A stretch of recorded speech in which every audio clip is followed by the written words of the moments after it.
difficile de garder la tête sur les épaules lorsque vous devenez une personnalité. Et pourtant, des sportifs y parviennent. C'est le cas de Souleymane Sissoko. Champion de boxe, le Parisien n'hésite pas à donner de son temps pour le 19e arrondissement, son quartier de toujours, le Sénégal, son pays d'origine, et pour les journalistes comme moi qui ne cessent de le solliciter. Il a répondu très volontiers à l'invitation de la reine. Bienvenue dans l'arène, c'est l'épisode 25.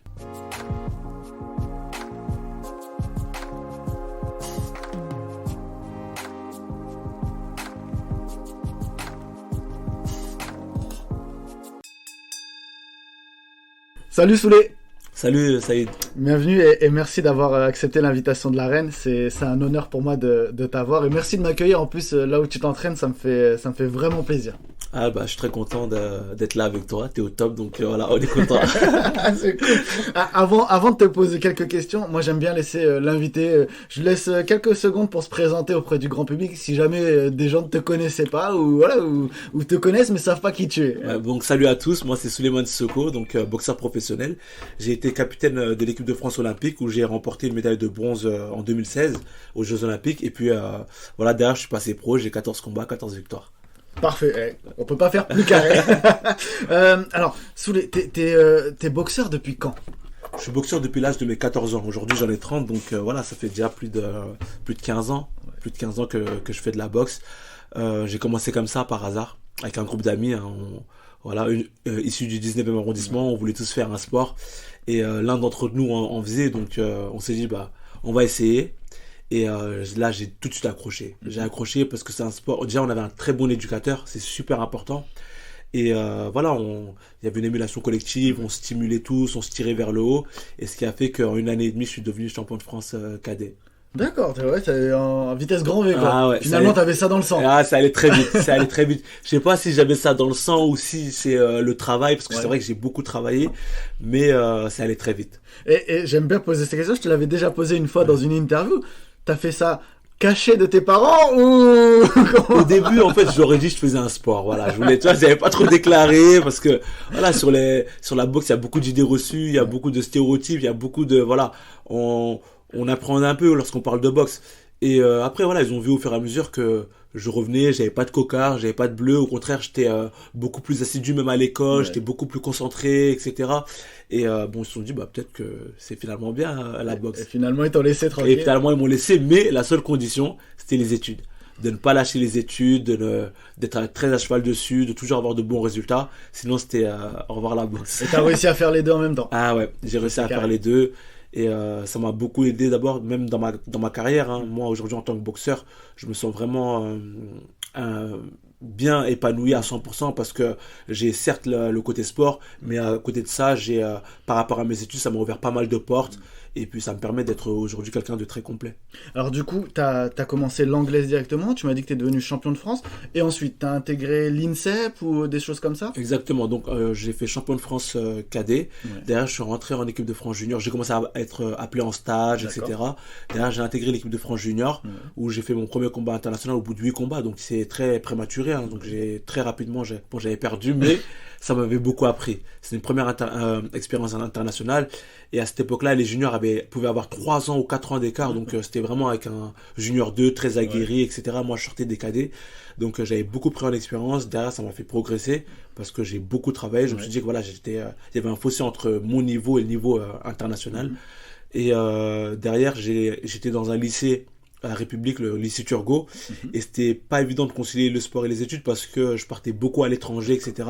Et j'ai intégré l'INSEP pour faire ma première ES à l'INSEP. Et là, c'était beaucoup plus facile parce qu'à l'INSEP, on a un emploi du temps qui est très adapté entre le sport et les études, donc voilà. Et derrière, tu arrives à mieux gérer. Et ensuite, t'es monté, t'as commencé à prendre encore plus du galon avec les combats, etc.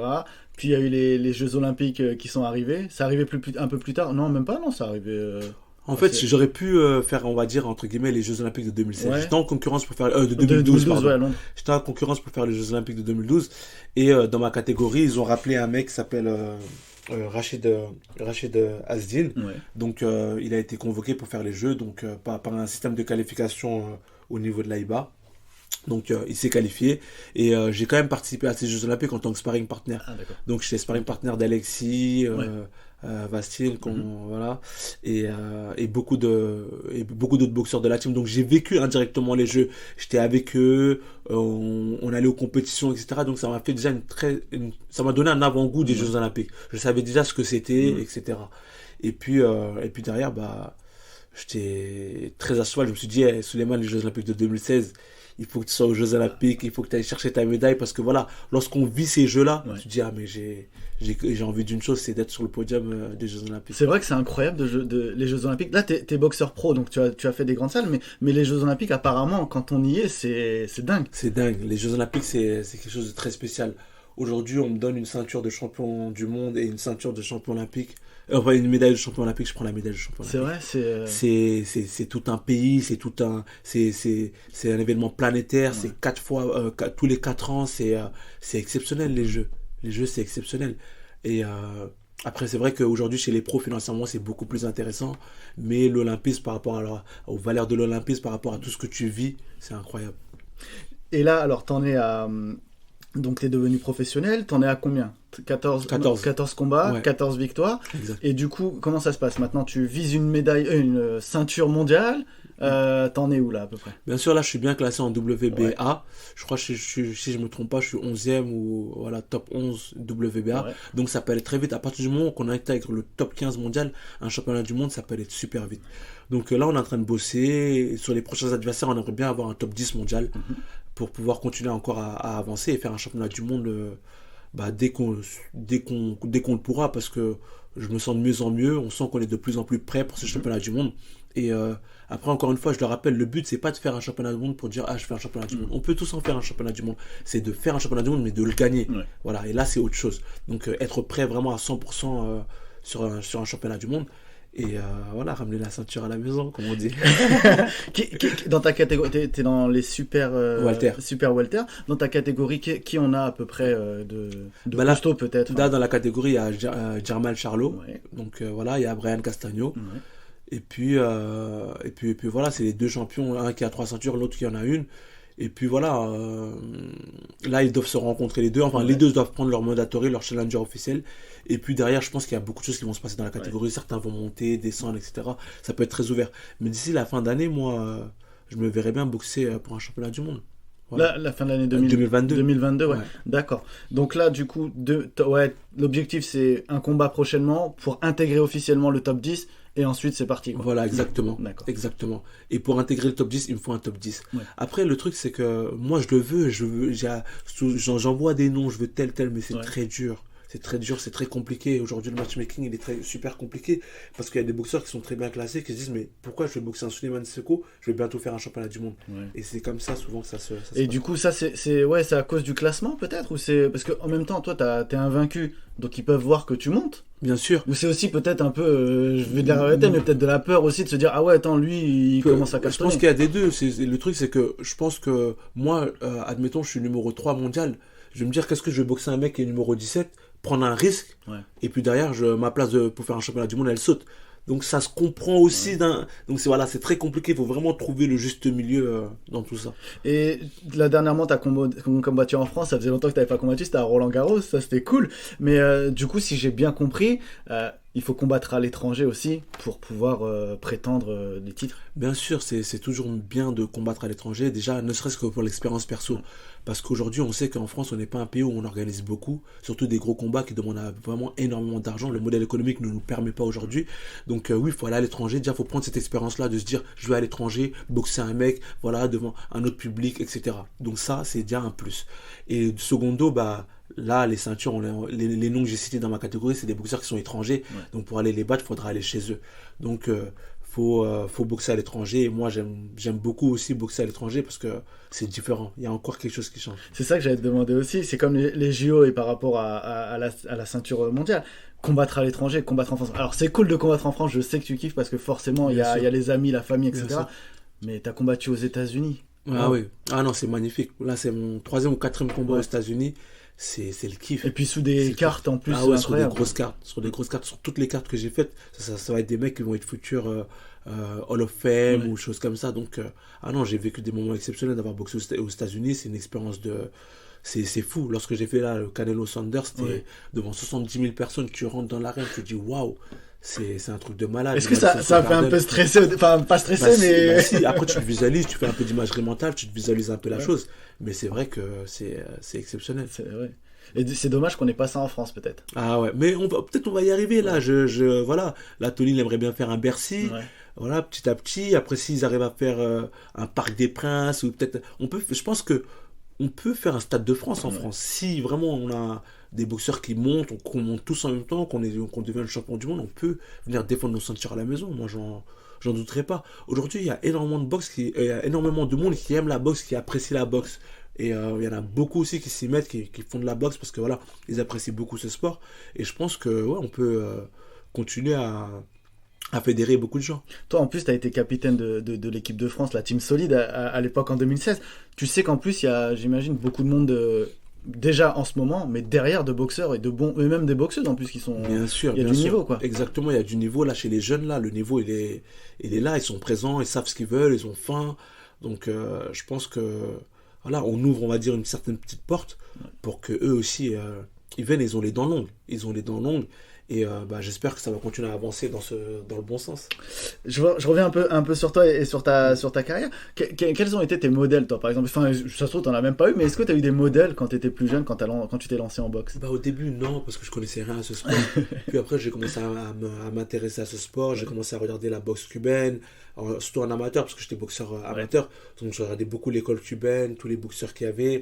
Et puis après, je me suis intéressé aussi à la boxe pro, les Mohamed Ali, Tyson, Sugar Ray Leonard, Sugar Ray Robinson, André Ward, voilà, Floyd, tous les boxeurs qui nous ont marqués. Et je me suis beaucoup intéressé à eux, j'ai beaucoup regardé de leur technique, leur tactique. Et pour moi, c'était des modèles. Mais le modèle incontournable pour moi, c'est Mohamed Ali. Parce que pour moi, c'était un champion sur le ring et en dehors du ring. Il a pris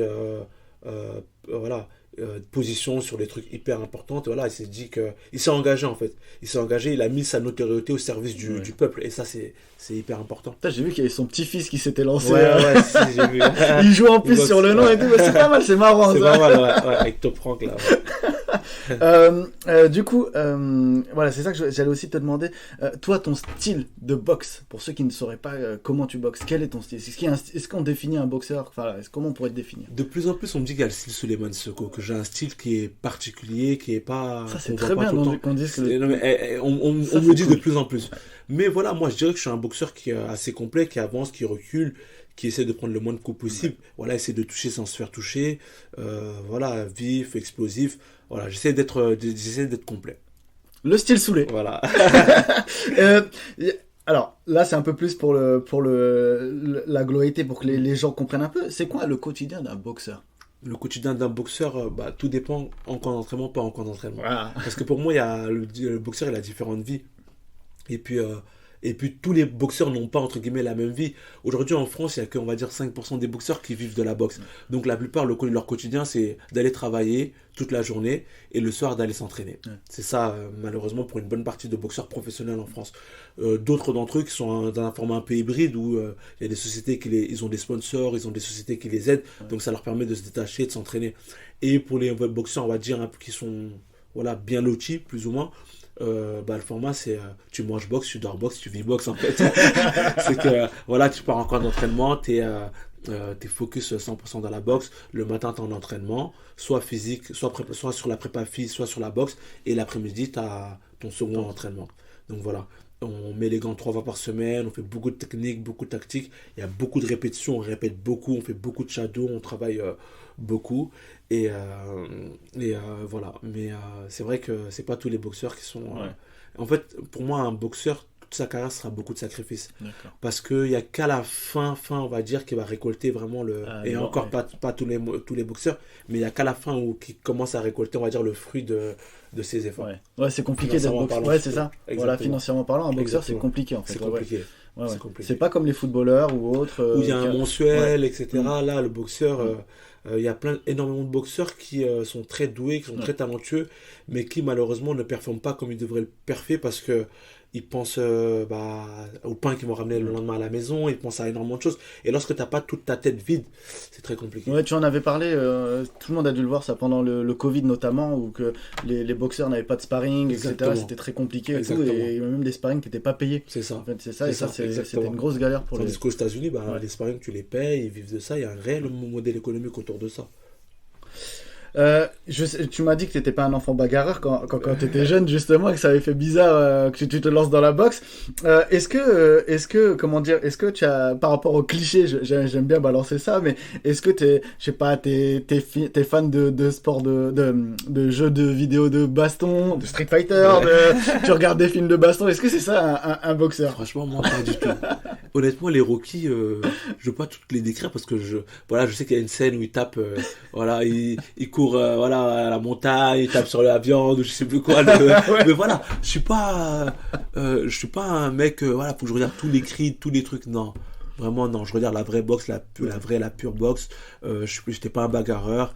Aujourd'hui, honnêtement, je joue en toute transparence. Lorsque je regarde un combat de boxe anglaise où vraiment, quand je dis il y a de la violence de ouf, je suis waouh. Mon combat de MMA, des fois, limite, je cligne des yeux parce que je me dis waouh, tu vois, parce que je veux dire, c'est-à-dire que j'ai quand même ce côté où, purée, quel sport. Tu vois, c'est des sports de ouf, tu vois. Mais du coup, comment ça se passe quand toi tu rentres dans la cage, en fait, ce Souleymane avec qui je parle, tu le laisses de côté et Je pense que oui, en fait. Je pense que oui, c'est que je le mets de côté. Après, aujourd'hui, on se prépare aussi à ça. On monte sur un ring. On sait que lorsqu'on est en entraînement, on est dans une bulle. On est dans une espèce de bulle. On se met dans notre petite matrix là et voilà. Mais c'est vrai que c'est spécial. Hein. Après, tu m'as dit que tu essayais aussi d'être un beau boxeur, peut-être, c'est ça? Donc, du coup, tu as aussi, le noble mais art, arriver à un c'est niveau, compliqué. tu dois être pardon du mot, mais entre guillemets, un chien, un loup, un méchant. Tu dois avoir une certaine dalle, tu dois avoir un truc en toi. Ouais. Si t'as pas ça, ça va être très compliqué. Si t'as pas cette entre guillemets méchanceté entre guillemets, ça va être très très très compliqué. C'est ce qu'a dit, tu le dis très bien, que tu connais très bien, Anthony Joshua. Ouais. Après sa défaite contre Usyk, il est revenu, il a parlé, il a dit c'est bon, le gendre idéal, c'est ça. je le laisse de côté maintenant, il faut que je me... Oui. Arriver à un niveau, t'es obligé. T'es obligé. Tu peux pas boxer, t'es obligé de... Voilà. Ouais, c'est vrai, tu as complètement raison. Justement, tiens, c'est bien pour ma question d'après.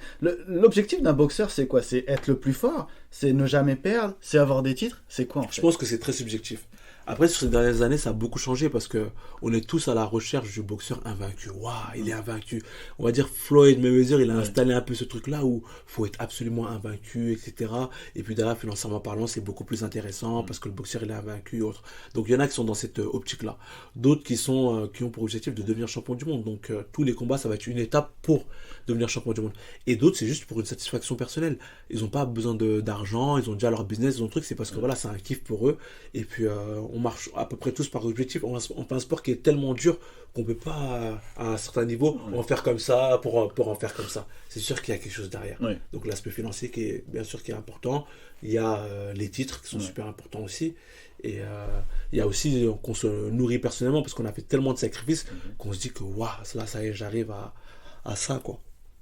Est-ce qu'on se prépare à la défaite? On se prépare. À partir du moment où on a fait de la boxe, on connaît des victoires, on connaît des défaites. Rares sont les boxeurs qui n'ont jamais perdu.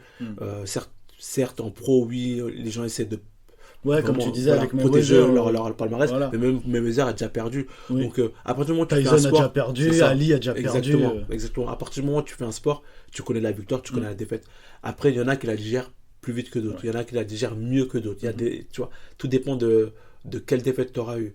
Est-ce que c'est une défaite où tu t'es pas donné à 100% et là tu t'en veux à toi et là il y a les regrets, ou est-ce que c'est une défaite où le mec il a été plus fort que moi, il était plus vif, plus malin, donc voilà, et c'est à moi de repartir au boulot et tout. Donc il y a vraiment différents types de défaites et il y a aussi comment on est accompagné mentalement, parce que comme il le disait, c'est Chavez il me semble, ou je sais plus c'est Chavez, j'ai oublié son prénom, mais qui disait que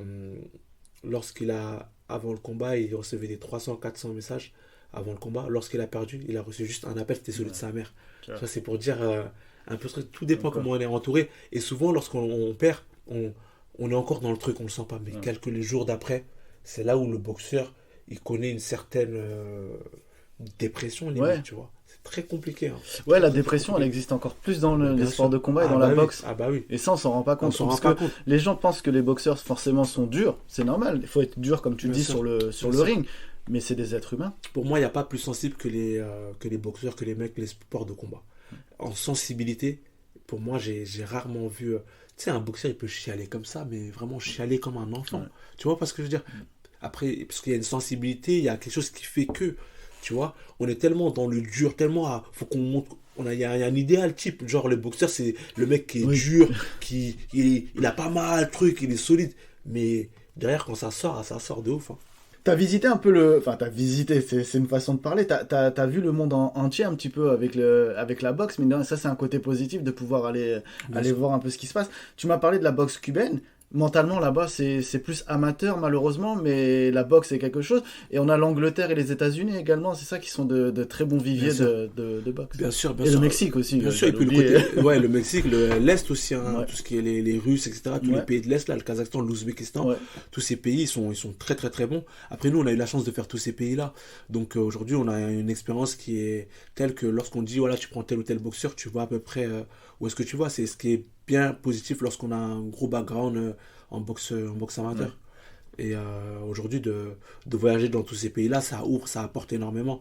Et pour moi, il n'y a pas plus belle école que l'école cubaine. Ouais. Ouais. C'est celle qui... Ouais, elle est belle. alors. C'est la belle boxe, c'est la beauté du geste, c'est la finesse technique, tactique, il y a énormément de choses. Il y a- Et ils mélangent ça à la fin, ils ont faim, ils ont la dalle. Lorsqu'il descend, l'autre il descend avec son protège-dents, il le prête à l'autre, truc, c'est un truc de ouf. Ça va faire, ça allait voir ouais. en plus. Ouais. Ouais, c'est la guerre. À chaque fois qu'on est allé à Cuba, Ouais. tu ressors grandi. C'est vrai. C'est la guerre, tu ressors grandi. C'est génial. Ah ouais, moi j'ai fait plus de 7 fois Cuba. À chaque fois que j'y suis allé, quand je suis revenu, je suis devenu quelqu'un d'autre. Si on mettait la boxe pro à Cuba, on aurait Ce eu- serait dingue. Ah ouais. Et pour le peu qui sortent du pays, en général, ils arrivent tous à avoir un titre de champion du monde. Ou... Je voulais te poser une question, mais alors là maintenant c'est à part un peu la boxe, c'est le soulet d'à côté que j'aime beaucoup parce que tu es très engagé dans le domaine associatif, on va dire, c'est ça, et t'oublies jamais le 19e et surtout le Sénégal. Bien sûr, pour moi c'est super important. Comme on sait, lorsque tu sais pas où tu vas, reviens d'où tu viens. Et il faut jamais oublier d'où on vient. Comme le disent les Anglais, never forget where you come from. C'est que moi je suis hyper attaché à là où je viens, à le public qui me porte aussi, parce que moi aujourd'hui dans le 19e arrondissement, c'est un public qui me porte, qui me suit, qui m'encourage, et lorsque je boxe, ils boxent aussi avec moi, et c'est pas le dire pour le dire, c'est vraiment vrai, les mecs ils vivent le combat avec moi, ils sont en prépa avec moi, ils sont mentalement là avec moi, et pour moi c'est un minimum que de redonner, on va dire, tout ce que ces mecs-là te donnent au quotidien. Après, voilà, on essaie d'avancer, on essaie de faire pas mal de choses pour ces jeunes, et c'est aussi une victoire pour moi. Et beaucoup pensent que, que oui, c'est normal, etc. Non, pour moi, en donnant comme ça, tu ressens encore beaucoup plus. Ouais. Tu vois, tu ressens encore beaucoup plus. Les mecs, ils te le rendent bien, ils te donnent énormément de force. Et toi-même, ça te donne de la force. Tu as une satisfaction personnelle qui est telle que, voilà, quand tu vois qu'il y a des jeunes, ils étaient, entre guillemets, presque limite délinquants, qui aujourd'hui, via le sport, sont droits, sont carrés, passent des diplômes, ça crée des vocations, etc. Tu te dis, waouh, c'est une réussite personnelle, tu vois. Et énormément de choses comme ça. Ouais. Et ça te donne envie encore de faire encore beaucoup plus. Mais voilà, il faut continuer à monter. Moi, je sais que plus je vais monter, plus je vais encore fédérer, plus je vais avoir, on va dire, encore plus de moyens de faire. Et c'est là où on va tous monter vers le haut. C'est aussi ça, des objectifs. On parlait des objectifs tout à l'heure des boxeurs, mais là aussi, du coup, comme tu m'en parles, ça aussi, c'est... T'as cette image à montrer, que tu veux montrer et leur donner aux jeunes, justement. Bien sûr, il faut montrer à ces jeunes que aujourd'hui, on ne se fait pas tout seul. On ne se fait pas tout seul. Il y a toujours des gens autour de nous. Il faut tout savoir, toujours aussi redonner. Les Américains, ils le font bien. C'est pour ça qu'ils continuent à monter. Tous les boxeurs américains que tu connais, le dimanche, ils vont faire des dons, des trucs. Il faut toujours redonner. Lorsque le bon Dieu te gâte comme il t'a gâté, t'as 2 jambes, t'as 2 mains, tu arrives à briller, tu arrives à t'en sortir. Il faut essayer d'aider les autres qui sont à côté.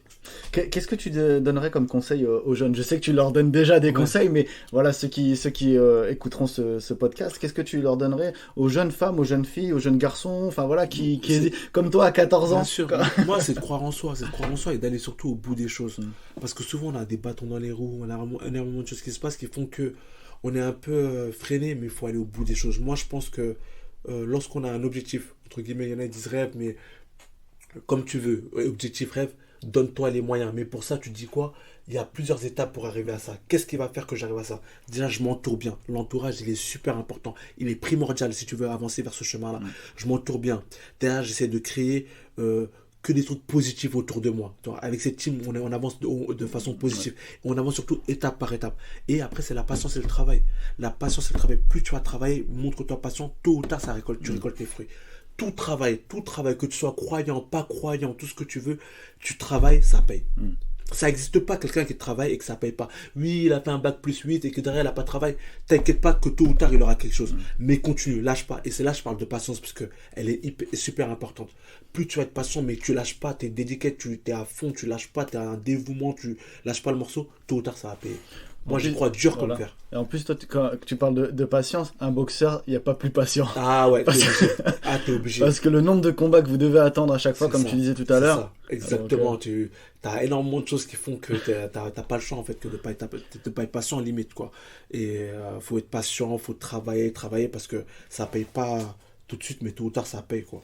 J'ai complètement oublié de te poser cette question-là. Justement, comment tu t'entoures avec ton entraînement? Donc tu as tes entraîneurs, tu as le côté sportif, etc. Mais est-ce que justement tu as un côté, je sais pas, un coach mental, un coach nutritif, enfin, voilà, aujourd'hui, tout ce qui peut t'aider à la perf, il faut l'intégrer. Mais pas intégrer pour intégrer. Lorsque tu en ressens le besoin et lorsqu'on va te conseiller, tu vas faire un test, voir un peu comment ça se passe. Bien sûr, moi j'ai tout un staff autour de moi. Et aujourd'hui, moi, j'ai fait un peu de préparation mentale, mais j'en fais, maintenant que je suis aux États-Unis, j'en fais un peu moins parce que pour moi, mon coach américain, c'est un préparateur mental.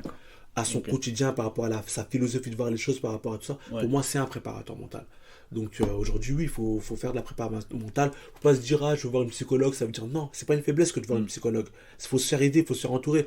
Il faut avoir son préparateur physique, on a besoin de tout ça. Et pour moi, aujourd'hui, il y a l'entraînement visible, il y a l'entraînement invisible. L'entraînement invisible, c'est quoi? C'est la récupération, c'est les soins kinés, c'est le massage, c'est le sommeil, c'est l'hygiène de vie. Tout ça, c'est super important. Donc aussi, aux jeunes boxeurs, il faut qu'ils intègrent ça dans leur routine. Aussi dur qu'ils tapent au sac, qu'ils s'entraînent, qu'ils font des PMA, ça c'est aussi important que les PMA qu'ils font, que les sparring à fond qu'ils font pour être au mieux de leur forme. Et surtout de pouvoir perdurer sur le long. Surtout, ouais. Soulé, c'était parfait. Merci. Top. Merci infiniment. Je sais pas si tu as un dernier mot à dire au grand public. Merci à la reine. Non, mais franchement, bravo pour ce que tu fais parce que aujourd'hui on en a besoin. Des médias box, MMA, etc. On a besoin de faire parler de nous. On a besoin d'enlever un peu tous ces stéréotypes qu'il y a autour de nous. Donc moi, franchement, je t'encourage dans ce que tu fais. Ça fait super plaisir. Et voilà, au top, ça aide comme d'hab. Merci frérot, merci Soulé. Merci encore d'avoir accepté l'invitation. C'était un grand plaisir. Merci. Voilà. J'espère que cet épisode en compagnie de Souleymane Sissoko vous aura plu. N'hésitez pas à le partager, Apple Podcast, Spotify, Deezer, et tout ça.